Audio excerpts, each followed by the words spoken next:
بسم اللہ الرحمن الرحیم۔ اللہ تعالیٰ سورۃ المریم کی آیت نمبر 97 اور 98 میں فرماتا ہے، تو ہم نے آسان کر دیا اس قرآن کو آپ کی زبان میں تاکہ آپ بشارت دیں اس کے ساتھ متقین کو اور خبردار کریں اس کے ساتھ جھگڑالو قوم کو، اور ان سے پہلے ہم نے کتنی ہی قوموں کو ہلاک کر دیا۔ کیا آپ محسوس کرتے ہیں ان میں سے کسی کو بھی، یا آپ سنتے ہیں ان کی کوئی بھنک بھی؟ نبی کریم صلی اللہ علیہ وسلم سے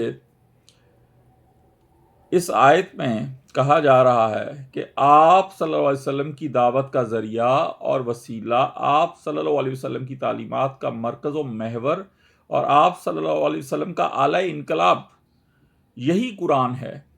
آپ صلی اللہ علیہ وسلم اسی کے ذریعے سے واضح و تذکیر کا فریضہ انجام دیں۔ اس کے بعد آیت 98 کی تفسیر جب ہم پڑھتے ہیں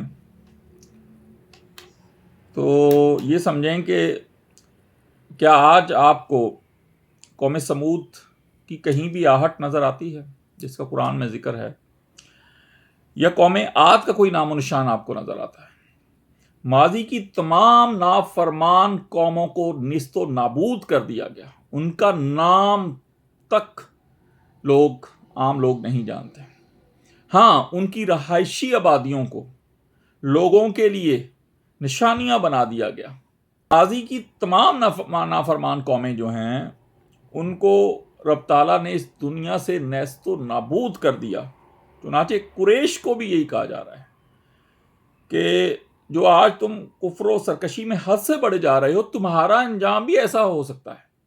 اور یہی آج کے مسلمانوں کے لیے اور تمام کفار کے لیے بھی، کہ اگر تم رب کے بتائے ہوئے طریقوں سے ہٹو گے تو تمہیں بھی اس دنیا سے اسی طرح سے مٹا دیا جائے گا کہ تمہارا نشان بھی نہیں ملے گا۔